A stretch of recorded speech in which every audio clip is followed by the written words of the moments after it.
Hi everyone. This is the PowerPoint lecture for Later Homo. So hopefully you have already watched the lecture on early Homo. So I know with the other genera, all the different hominin species that we've talked about, the earlier ones, the earlier genera, we talked about Sahelanthropus, Roran, and then later we talked about the Australopithecines and Paranthropines, and we spent some time, there's lectures dedicated to each of those, but for Homo, there's a lot more that I want you to know, so that's why I've kind of split it up. We have, one lecture on early Homo, and then later Homo I'm splitting up into 2 days, so there'll be like part 1 and part 2.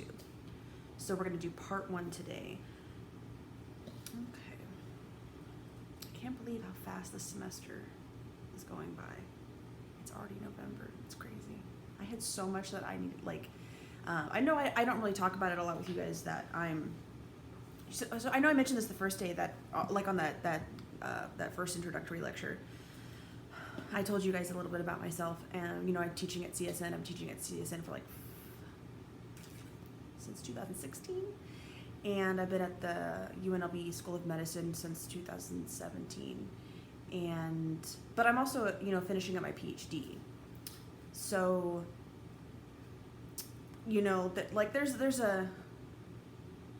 there's a kind of a standardized timeline for most PhD students. There's some wiggle room, but there's certain, you do certain coursework, and you have comprehensive exams, and then you do your dissertation work, and I'm at the end stage, so I'm almost done, but COVID kind of, as probably for a lot of people in the world, really put your life plans on hold. And so I was really hoping that I'd be at a certain point in my timeline for my PhD, by the end of the semester, and it's still possible, but like I was saying, it's already November. It's oh my god, it's just going by so fast. Okay, but I'm sure this is the way it is for a lot of us, that things are just, they're happening really fast, but also things are closed, and it just and then also you guys I'm assuming most of you are fairly young, but maybe for a few of you, you've noticed this, or you will begin to notice, every year in your life seems to go by faster and faster, and before you know it, you'll be almost 40, and it's crazy. I remember it was yesterday, being in my early 20s. It's just it flies by. It really does. Okay, so and then my birthday is in December, so it's at the end of the year, and so obviously most people, I look forward to my birthday, but then it's another year's gone, another year. Okay, now I wasted 3 minutes talking about that. Okay, so later Homo, just like before, I'll be looking off screen a little bit. Okay, slide 2. So in this PowerPoint, because this PowerPoint will cover part 1 and part 2, so it's all in one PowerPoint. But so I have listed here for this whole PowerPoint that we're going to talk about these 3 species: Homo Heidelbergensis, Homo Neanderthalensis, and Homo sapiens. But for part 1, we're just going to talk about Heidelbergensis and Neanderthals, and then for part 2, which will be a separate video, I'll talk about Homo sapiens. So that's us. I'll talk about that in a whole other separate video lecture. So recall that from the earlier one, when we talked about early Homo, we talked about Homo habilis, briefly about Homo rudolfensis, and quite a bit about Homo erectus. So we're just moving along kind of in time with the earlier, now a little later, and we're going to be talking about, like I said, Homo heidelbergensis and Neanderthalensis. So in your book, there might be a few other Homo species that are mentioned, but don't worry about that. We're just going to focus on these ones. So most of you probably, and this is probably true for I usually have students who have heard of Homo erectus before, or maybe have heard of Lucy, but maybe weren't sure which, that didn't know that she was an Australopithecine. But most students, I would say, have heard of Neanderthals, and maybe you haven't heard the scientific name, the common name Neanderthal, scientific name Homo neanderthalensis. I want to be clear, it's Neanderthal, it's not Neanderthal. It has never been Neanderthal, it's Neanderthal. You sometimes will see it spelled with a T, sometimes you'll see it spelled with a TH. It doesn't matter, it's still pronounced in Neanderthal. Every time I hear someone say it the wrong way, it's usually someone who's obviously not in our field. It's just it's wrong. But I get it, when you look at it, if you had never heard anyone say it, you would probably say it TH, but it's not, it is not, don't say it that way. Neanderthal. Okay, so those are the 3 species we're going to talk about for this PowerPoint, but the first 2 we're going to focus on for this lecture. Okay, so slide 3, Homo Heidelbergensis. So I think I probably showed you this before, but like I have, so try to twist my arm the right way. So it's upside down, of course. So this is actually that picture right there. This is Cobway 1. It's a very famous Homo Heidelbergensis specimen. And Homo Heidelbergensis is what, like my dissertation work is more than just that one species. It's on multiple Homo species, but also kind of larger ideas about primates. However, my like inspiration for some of my ideas started with Homo Heidelbergensis. So I've always, been kind of into Heidelbergensis, and a lot of people are really into like Neanderthal. Like I'm into Neanderthals too. Like definitely part of my research, but because they're so closely related to each other and to us, like a lot of it's very like interconnected with my dissertation work and research. And a lot of these ideas we're going to talk about, like what was I going to say? Oh yeah, like a lot of people are really into like Neanderthals, and I feel like often like Heidelbergensis is kind of left out, and it's like there's a whole story that involves both of them, or just Heidelbergensis, and then also I'm pretty sure we'll get into some of the debates around some of this. Okay, so here we have Homo Heidelbergensis. You can see that skull, and if you're thinking back to some of the other skulls that we've seen in the pictures of, or if you've taken the lab, you've seen like the actual ones. Well, not like like the casts, but like you've held them probably. You'll notice that there are like these trends we've been seeing when we were talking about all the hominins, so all the stuff in our lineage since our split with chimps. When we talked about the early genera like Sahelanthropus and Ardipithecus, and then the Australopithecines and Paranthropines and early Homo. And yes, there's some branching events. It's not like one into the next into the next. It's not like this linear evolution. There's like branching and stuff. But we're still seeing like some general trends through time. We talked about those traits we see, like brains getting bigger, faces getting flatter. So we're still seeing this. If you're looking at this Heidelbergensis picture, you'll see like the head. Even from you're only kind of seeing the front view, you can still already tell like the head and where the brain would be is much bigger. So we're definitely seeing, especially with Homo, especially with later Homo, this significant jump in brain size. Homo erectus was 1,000 cc's. Homo Heidelbergensis we see is about 1,200, and then we see like it just keeps getting bigger and bigger. So you can see here in this picture, also the Smithsonian did this really great recreation, and that's looking fairly, Homo sapien like I've said multiple times. Not that there's a goal towards anything looking like us. That's not how it works. That's not how evolution works. But when we are looking at the timeline and we can see these recreations, we can see, oh, I see it looks kind of like us. It's just a cool thing to observe. So hello. Some similarities with Homo erectus, I have that listed here in the PowerPoint. The large brow ridge, you can see it's very large in Heidelbergensis. And there's a lot of debate about this feature and about how it might be distinct between erectus versus Heidelbergensis. And erectus, it seems to be kind of a straight bar. Heidelbergensis tends to be kind of two separate arches, although there are some exceptions to that rule. And so, you can't really say this species definitely has it this way and this other species has it this way. There's some overlap, but that's also how nature works as well. But you can still see those brow ridges are huge. Faces definitely flatter. Brains getting pretty big. Like I said, you can even see it just on this front profile picture. And we're starting to get a little bit more of a forehead. Remember I talked about this, and when we do the part 2 of this, you'll see some of the human skulls. Like most of our brain is up here on top. We have a very large forehead. Look at where my eyes are and how much head I have above, and look at this picture or some of the other pictures that we've talked about. It's there's not much more of a head after the eyes. It's eyes, eyebrows, and then maybe forehead, and then it's brain, right? So even when the brain gets a little bigger, like with Heidelbergensis, or even with earlier Homo erectus, a lot of the brain is still kind of behind, so just kind of keep that in mind. Okay, so slide 4. More on Heidelbergensis. You see now this lateral or side view. So just these general trends we've been talking about. Teeth are getting smaller, brains are getting bigger, so here 1,200 cc's. And we start to see what's known as mid-face prognathism. So we talked about prognathism before, so that projection, of the face.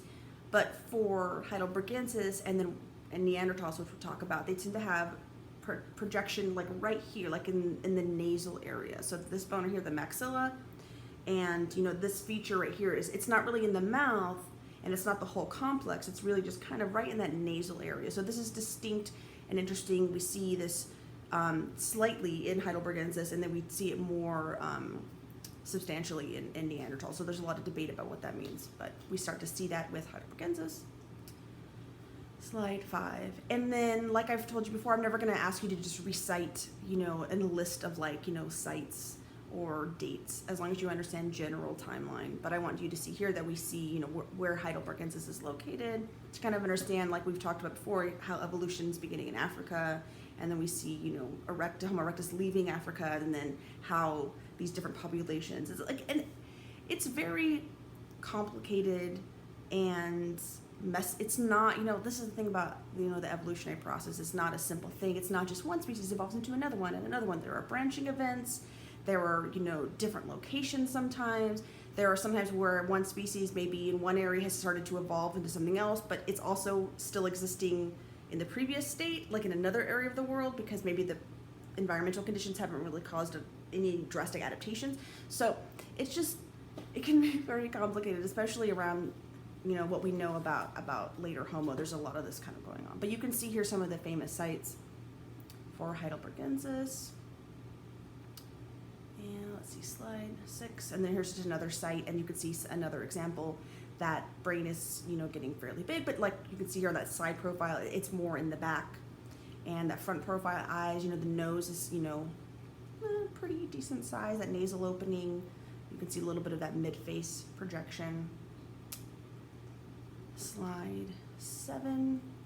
Once again, another site, and you can see another photo from the side. Brow ridge is pretty big, brain's pretty big, but still like that football shape, what we call the long and low football shape. Okay, so let's talk about some Neanderthals. And I said something about, I'm just skimming this real quick because I don't want to get ahead of myself if I don't mention something, but I don't want to skip it maybe I didn't put it in here, but I feel like I should have said something. Okay, I'm just skimming, and I'm not saying. Okay, I don't see that I put it in here, so I'll just talk about it for a second before I move on to Neanderthals. There is debate about Heidelbergensis, and so like if you recall from one of the earlier PowerPoints, we talked about cladistics and about when you make a cladogram and this idea of it being like parsimonious, that it's about, the simplest explanation is probably the correct one. And also recall some of the things I've talked about with you before about, individuals aren't born with a label. That's not how nature works. And even when we can examine it, looking at the past, that it's not as if, there's a distinct line where one species ends and another one begins. And so it's very complicated. And only when we have a lot of the evidence can we start to piece the story together. Like, oh, I see this slowly transition into this over time. Here was a branching. Like, you need a lot more information.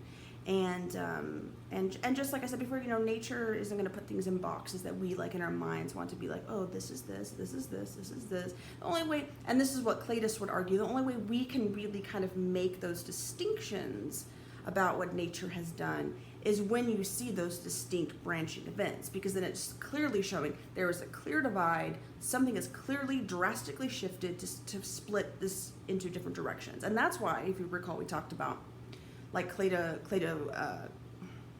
versus evolutionary taxonomists and some of the other ones we talked about, that the derived, those new traits in like evolutionary time are more important to Cladius. Those are, because to them, those are the things that are really going to tell you where you're starting to see these branching events. And for most Cladius, they would say that's the only way you can really be sure you're looking at a new species, that anagenesis events are more complicated and harder to tell. And this is an example that I'm talking about. When you have like one species kind of slowly evolving into another one, like we kind of see with Erectus into Heidelbergensis, where do you draw the line?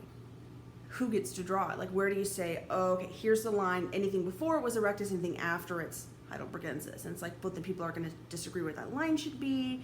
And then it's like, sure, if you're looking at early Erectus and maybe later Heidelbergensis, you could say, okay, yeah, clearly I'm seeing two different species. But then we get into some of the stuff like what can we really tell with only the bones? Would they have recognized each other as potential mates? Could they still have interbred genetically? What does that mean in terms of which species concept we're using? So you can tell, like, this is a very complicated idea, and a lot of I would say paleo's kind of split on this. Like, I would say the majority would say yes, Heidelbergensis is probably a separate species than Homo erectus, but there are quite a few paleoanthropologists who would say, well, I'm not sold on it. It seems that maybe they're just one species and there's just, over time a lot of variation, and or even just posing the question, okay, yeah, maybe they're two species, but like where do you draw that line? A lot of their features are really similar, which of course is what you see when you have like a single transition. So it's like no one's really saying absolutely not, but it's like it's complicated. It's much more complicated than when you have like a distinct branching of it. I hope this is making sense to you guys. Okay, so just know, like when we talked about Homo erectus earlier, and we talked about Heidelbergensis very briefly right here, that a lot of the features are similar. They're just more distinct or more, what's pronounced in Heidelbergensis. Now, people have made the argument, well, with Heidelbergensis, some of the features we don't see in erectus, like the mid-face prognathism, and the brain is clearly larger. So, like, I'm on the side of, I think they're two separate species, but, like, I'm always open to, new evidence. And I absolutely 100% understand where people are coming from saying, well, it's kind of hard to tell, where do you draw the line? Totally makes sense. Okay, so just so you know. I thought I had that on the slide, but I'm on my quick skim, I don't see it, so maybe I missed it, maybe it'll come up later, and I'll just say, oh, I talked about that already, but, okay. Now, moving on to Neanderthals. Okay. Remember Neanderthal, not Neanderthal, or you could say Homo Neanderthalensis, but almost like no one said. I mean, I would expect you guys, well, also I'm not hearing you guys talk either, so, okay. You guys know what I mean. So right before we get into some of the stuff, like morphological stuff about Neanderthals, let's talk a little bit about these like negative views people have of Neanderthal, because like, and this is when people say it, they'll use it as an insult, like that person's being they'll say it wrong, they'll say Neanderthal, but you're being such a Neanderthal. It's like, okay, one, say the word the right way. Two, completely incorrect, and I'm going to tell you a little bit about this. So you're probably thinking, yeah, I've heard this idea, like they were stupid, or like we often think of them like here I have on this list, like brutish caveman, they're feral, they're somehow like non-human, and we have all these insults. You can see this picture, this early artistic depiction of what Neanderthals would have looked like. We know this is absolutely not. That looks like Bigfoot or something, right? Okay. But some of these early depictions of Neanderthals were based on kind of a few different stories, but really this, on the next, go to slide 9, you'll see this famous, one of the earlier ones that was found, oh my gosh, my brain's not working with my mouth right now. Okay, one of the earlier specimens that was found for Neanderthals was this one who's been nicknamed the Old Man. And there were a few other ones that were found at around the same time too. So, oh, real quick, I don't know if I mentioned this. Neanderthals were the very first non-Homo sapien hominin ever found. People had ideas, scientists had ideas about what they might find, where they might find it. Some of them were wrong, some of them were right. No one had found anything, and the first one that was ever found was a Neanderthal. And so people right away were like, I don't know, it's kind of humanish looking, but maybe, like, I don't know. And so then people started to realize, okay, this is probably another species. Wow, okay, we're starting to understand, what's happening in evolution. This is cool. But then, of course, there were all these misconceptions. So one of these was this individual had severe arthritis. And it's still hard to understand, like, how, like, because, I don't know, when this is true for a lot of these, like, historical, like, stories I tell you guys, like, how did they really think that? Why did they think that? Because it seems so clear to us now. But anyway, so this individual had severe arthritis, and for whatever reason, the story was morphed into, he was, like, instead of being hunched over with arthritis, he was hunched over because he was a caveman. Like, I don't know, And also, we realize now that the fact that there was someone living who was severely disabled probably meant that Neanderthals had a sense of community and caretaking for each other, which is, like, has amazing implications for their culture. But at the time, this was completely disregarded. And so it was like, oh, they're hunched over, and they're, they're brutish cavemen. And, like, not accurate. In fact, we know so much about Neanderthal and, like, the richness of their culture and their, like, their experiences in the world, as we interpret from, the evidence. Okay, so a little bit more about Neanderthals. Go to slide 10. I want to say this. out of all the hominins, whether we're talking about Homo sapiens or those early ones, Paranthropus, Australopithecus, it doesn't matter. Out of all of those, Neanderthals have the largest brain of any hominin, larger than Homo sapiens on average. There's always like a little range, right? Most people don't realize this either when they're talking about like how they're like stupid. Now, we've talked about this before, that brains, like absolute brain size, doesn't necessarily, like you have to look at EQ, like, you know, brain size to body mass, but they still have a high EQ as well. But their brains are larger than Homo sapiens. On average, Homo sapien brains are about like 1,400, but Neanderthals 1,500, 1,550. They're larger. And so keep this in mind when you hear these insults about Neanderthals being stupid. It's like, no, they had a significantly larger brain than us. Very rich culture. And then some of the more recent research, which I have here for them possibly having language. So, real quick, I don't know if I mentioned this to you guys before. I don't think so. There is a book series, and it was made into a movie in like the 80s, I think. It's called Clan of the Cave Bear. And I've never read the books, but I think there's like a few, maybe it's just one. I think it's a few. But I did see the movie like years ago, and it's basically about this Homo sapien child, and her family dies, and this Neanderthal family takes her in, and you know, I'm not gonna tell you like the whole story, but there's just a few parts that I remember, like that she can like count to 10, and they're like, oh my god, because they can only count to like 5 or something. Like, it's obviously a fictional story,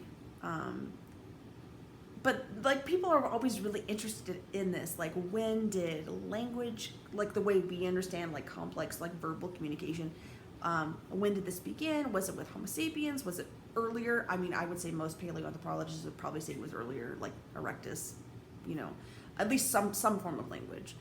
And by Neanderthals, it seems as if they probably did have some kind of spoken language. And so some of the research has been getting into this with looking at the hyoid bone. So you have a bone like in like below your mandible, and there's been research looking at the similarity because it helps with speech, where it's located in position and the shape of it for humans. There's been research looking at the shape of the Neanderthal hyoid to like similarities to human versus like differences that it has with other earlier hominins, that maybe that implies because we have speech that they likely had speech. But I would say this line of evidence doesn't sell me completely. In fact, I was talking to my advisor recently. He was saying, yeah, like a pig hyoid bone looks really similar. So you have to be careful with like looking at, oh yeah, they're similar must mean, and you start, inferring all these other things from it. Like, yeah, it's interesting, and it could totally be accurate, but you know, we need a little more. However, there's some genetic information as well. There's a certain gene that we know is linked to like language, and so that Neanderthals have this gene, so that could, you know, possibly imply something. Also, we know that language isn't just about speaking it, but it's also about understanding it, hearing it. And there's some research into Neanderthal like ear canal structure. So I would say, just based on like what evidence we have, I would say they probably had language. We know they had a very rich like symbolic culture, and typically we understand that to go hand in hand with like verbal communication. So it would be weird if they didn't have language, but just know like the actual objective evidence is kind of new, and we're just kind of, you know, compiling it. So I would say it's pointing to yes, they did. I would say it's probably accurate. But, you know, like I said, a lot of this research is kind of new. Okay, slide 11. Tools.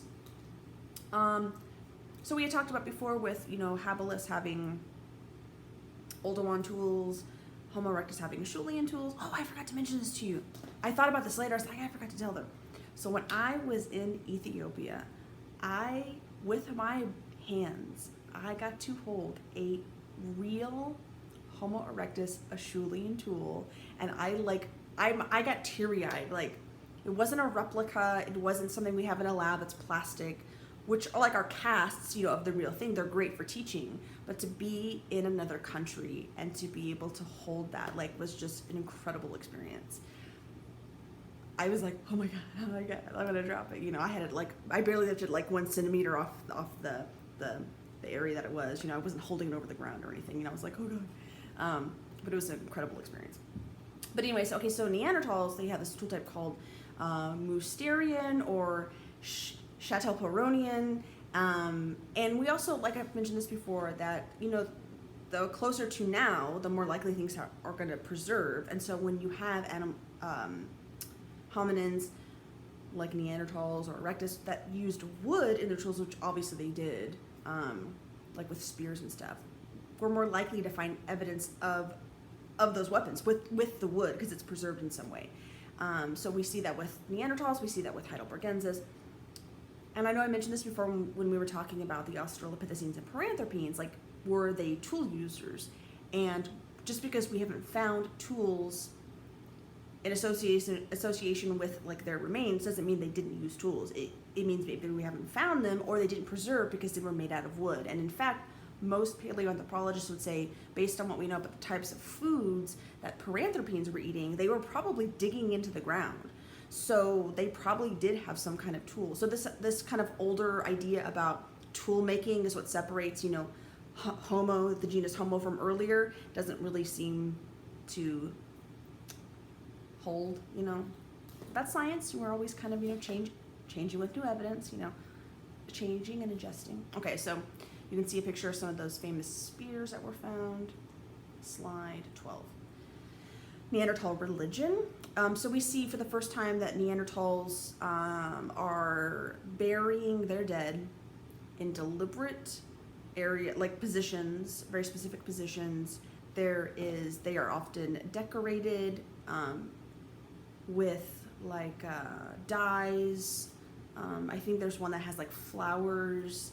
And what does this imply? Like, I think, like, imagine, like, if I asked you, if we were in class, we'd have a whole discussion about this, like, you know, death and the cultural experience. Like, when someone dies, what do? There's like a whole process, right? Like, depending on your religion, depending on how they died, are they like, you know, do they have to have an autopsy? And then are you going to bury them or cremate them? Based on your religion, is there a period where you view the body or not? Do you have a celebration or a wake, or like it's going to be for any culture, the experience will be different. For the individual, the experience will be different. But it implies a lot about who we are. Like, for us, you know, what we are doing after that person has passed. It tells often, like, funerals say more about the people conducting the funeral than the person who died. Culturally, it usually tells us a lot. Like, if someone was being buried in a casket and you're like, I'm going to put, you know, give them my favorite piece of jewelry and put it in there so they have it, you know, that probably tells people more about you than it does about that person. But anyway, you know, we could talk about this for like the whole day. But that whole experience, whatever it is, when people are active in that experience, it tells you something about that group. You wouldn't see, like, we know that other mammals absolutely understand when, like, their, you know, loved one in their family has passed, like elephants or dogs. Like, they understand, like, something's wrong, I'm sad. Like, they understand it to a degree. But if suddenly, like, my dog started, like, having a funeral and decorating a grave with, like, you know, flowers, I'd be like, whoa. Like, we all would be like, there's something cognitively complex going on that's implied. I hope you guys understand this. So when we see this with Neanderthals, we interpret that, I think, as we should, that there's something more cognitively complex going on with them that we really hadn't seen before. At least there wasn't evidence of before. Okay, so slide 13, there's just some pictures of this being buried in specific positions. The graves being decorated.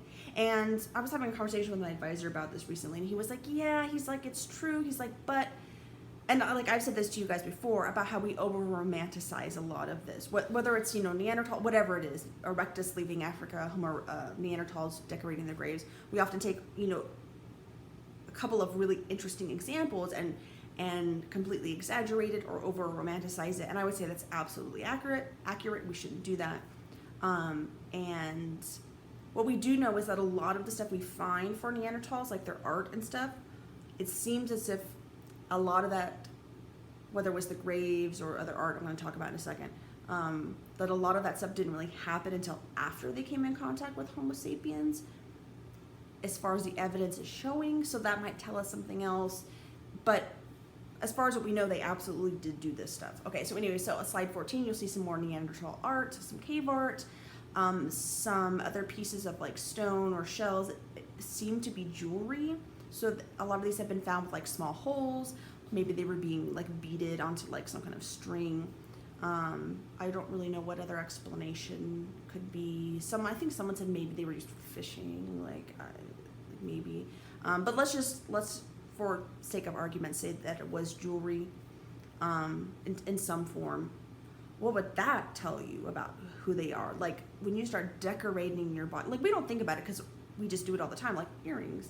How I do my hair, the clothing I wear, what type of clothing. Like there's so much cultural like shit that is piled on to how we decorate our bodies, but imagine like any other animal that's not a human right now, like if you're talking about like an elephant or a dog, whatever it is, and they started decorating their body, like what would that mean about how they, like, they're self-aware, they understand themselves as different from the rest of their community, that other people have perceptions that they can manipulate, not in a bad way, but just can alter or manipulate based on what they are portraying in these adornments on their body. And so we call this theory of mind, that this ability to, did I mention this to you guys in another about primates? I think we talked about it with crows and yeah, I'm pretty sure I talked about this with you guys, the idea of theory of mind. So anyway, okay, not to go on too much of a tangent. Okay, so slide 15. So now we're getting into some of the more sciencey stuff about what we do know a lot more about, like morphology. Okay, so here you can see this great Smithsonian recreation of a Neanderthal. They were short. We're not as tall as modern humans. Not that there's a goal to be tall. They just weren't. You can see the skull. I'm pointing like you can see. The skull, that very, very large nasal opening, that projection in the mid-face. You can see the different sites, and here I have right here, it was the very first hominin discovered, and then the location and the date of that. Slide 16, some of the unique Neanderthal morphology. So there's been a lot of research into this, and there's a lot of features here. Don't worry about learning all of those. What I want to kind of say about this is, so one, I have listed here the brain size, 1,500 cc's on average, but still that long, low football shape, which is interesting. It's not until Homo sapiens that the brain shape or the head shape changes, so we'll talk about that later with part 2. But for Neanderthals, a lot of these really unique features to Neanderthals: barrel chest, shorter distal limb. So we're looking at a limb, you have like two parts, this part and this part. Distal references like if it's farther away from the trunk of your body, and proximal is closer. So like this is the proximal part of the limb and this is the distal part of the limb.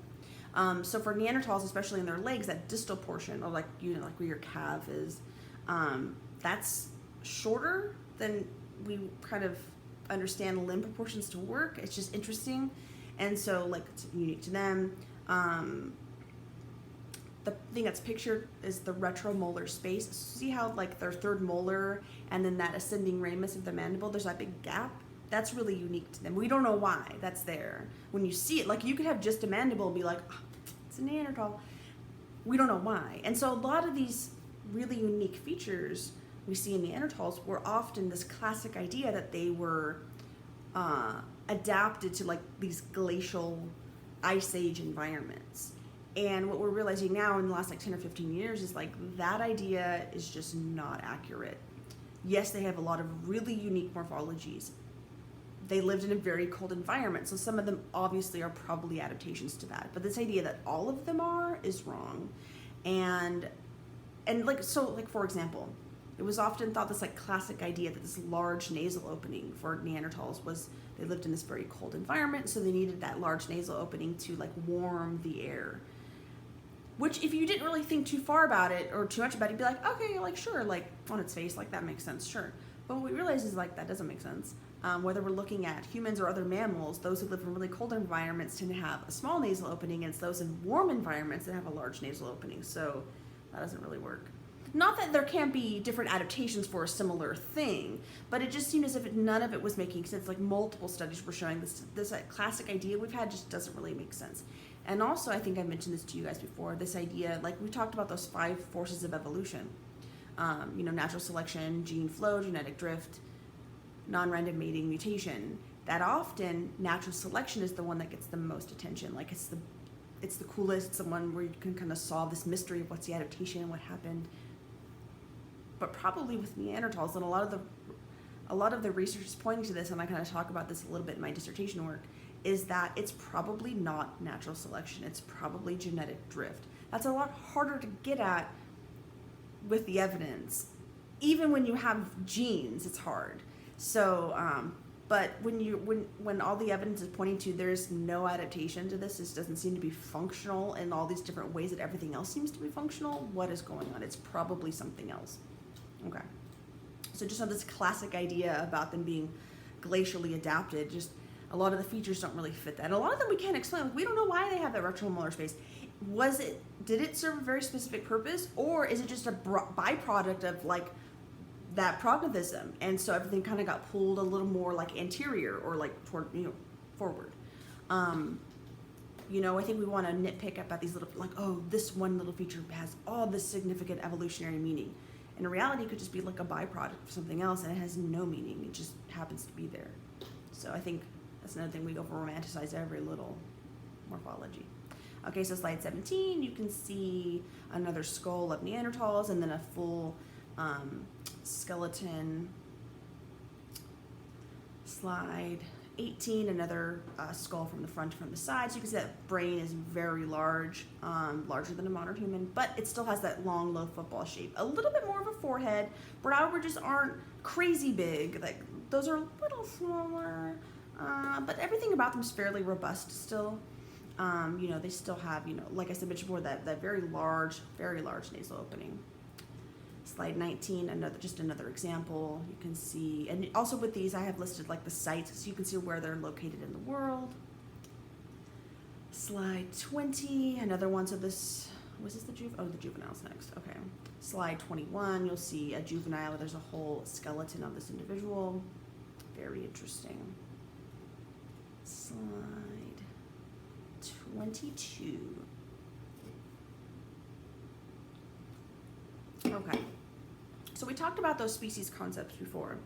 The biological species concept, which is the one we typically use when we're trying to reference or understand these different relationships between, or separations between species. Typically we think, how do you define what a species is? Usually we would say, as the biological species concept says, it's a group of interbreeding or potentially interbreeding individuals that cannot reproduce with other groups. So like dogs, like I got dogs hanging out, they're potentially, they're both girls, so they can't reproduce. But imagine I had, like 30 dogs, and some of them might breed with each other, some of them might not, but they're still like either breeding or potentially could.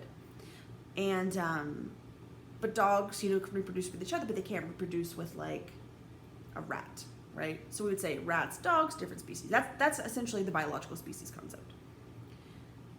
And that's the thing that makes the most sense most of the time. However, we have talked about before how there are exceptions to that rule, which, as everything in nature, there are always exceptions. It doesn't mean the rule isn't accurate. It doesn't mean it doesn't work. It just means nothing is 100% in nature ever, in life ever, right? So while the biological species concept works most of the time, another exception to the rule, like here we have this. So we know there's evidence, genetic evidence, that Neanderthals and humans interbred. But if we're using biological species concept, how do we then say Neanderthals and humans are a different species if they can interbreed? And some people would say, well, they must all be one species. I would say absolutely not. The morphologies are so different, clearly, insanely different. There is no confusing the two.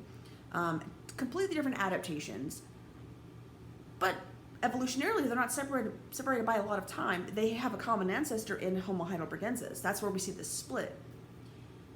So they could still probably genetically interbreed, you know, and they might still even recognize each other as potential mates, sort of. And so there's been a lot of really interesting hypotheses about this, that when you look at Neanderthal males and females, like females basically are described, my advisor always says that Neanderthal females, imagine like a linebacker for the NFL, that's what would be a Neanderthal female, that they're just really robust, and that a male would be even more robust than that. So a human Homo sapien female might recognize a male Neanderthal as just a hyper masculine mate, and so that might work. But the reverse of a Homo sapien male recognizing a Neanderthal female as the potential mate might not have. So I think they're trying to get at this with genetics. I don't know. But like, we know they interbred. In fact, and I did this, I finally, after like 4 years of telling myself I was going to do it, I finally did it. 23andMe. If you haven't done any of those, like Ancestry or 23andMe, like it was a really cool experience.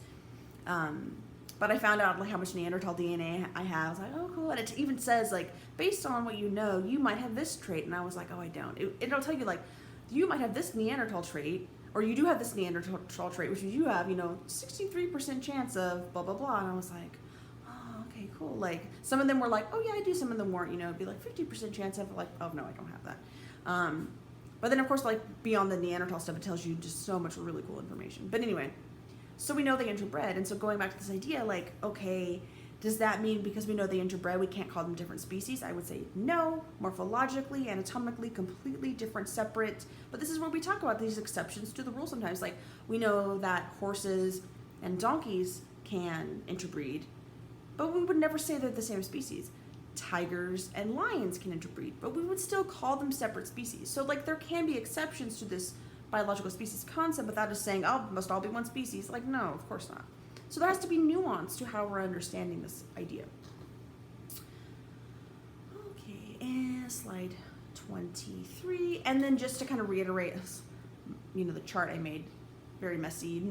This is not super accurate. This is just my, shaky, mouse in paint trying to draw, like, a more simplified version of the chart. I know you guys have these charts in the book.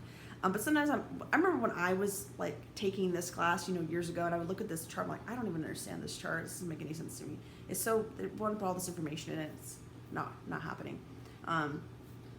So that one might work really well for you. Maybe the one I've made works better. It's really, everyone learns differently. But I just kind of, have the branching event of Paranthropines, and then you can kind of see where I've added Heidelbergensis and a branching event between Neanderthals and humans. So we share a common ancestor in Heidelbergensis. Humans did not evolve from Neanderthals. We share a common ancestor in Heidelbergensis with them, but we are a branching event. Okay, so I'm gonna stop it there, and we will pick up with Homo sapiens on part 2.